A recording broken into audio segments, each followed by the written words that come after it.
Everyone, আসসালামু আলাইকুম। সবাই কেমন আছেন? আশা করি সবাই অনেক বেশি ভালো আছেন। আলহামদুলিল্লাহ, আপনাদের দোয়ায় আমিও ভালো আছি।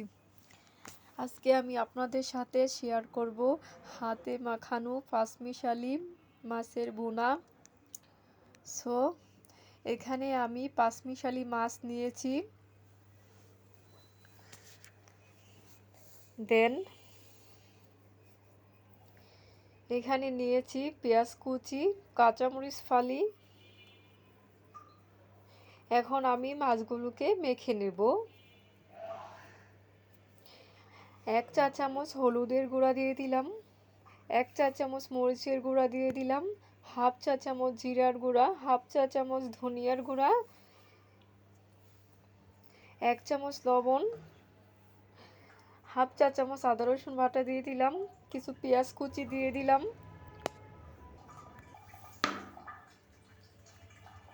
দিয়ে দিলাম তেল। এখন ভালোভাবে মেখে নেব। এই তো মাখা হয়ে গেছে। এখন কড়াইতে পরিমাণ মতো তেল দিয়ে দিলাম। দেন কিছু পেঁয়াজ কুচি দিয়ে দিলাম। এখন পেঁয়াজগুলোকে ব্রাউন কালার করে ভেজে নেব। এই তো ভাজা হয়ে গেছে। এখন আমি মাছগুলো দিয়ে দেব।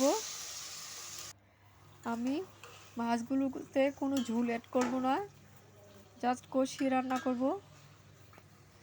5-6 মিনিট কষিয়ে নিচ্ছি।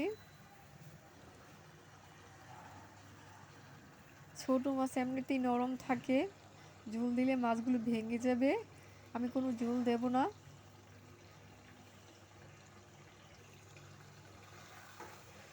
এই তো কষানো হয়ে গেছে। এখন আমি কাঁচামরিচ ফালি দিয়ে দিলাম, ধনিয়া পাতা দিয়ে দিলাম। এখন আমি 5-6 মিনিট ঢেকে দেব।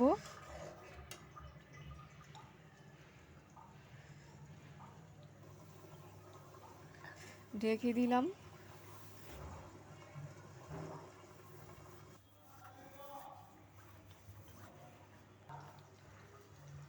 এই তো 5 মিনিট পর ঢাকনাটা নামিয়ে নিলাম। আমার রান্না কমপ্লিট। চুলা বন্ধ করে দিলাম। এখন নামিয়ে নেব। আশা করি বন্ধুরা আমার রেসিপিটা আপনাদের কাছে ভালো লাগবে। যদি ভালো লেগে থাকে একটা লাইক, কমেন্ট, শেয়ার, আমার পেজটা ফলো করবেন। সবাই ভালো থাকবেন, সুস্থ থাকবেন। আল্লাহ হাফেজ। আসসালামু আলাইকুম।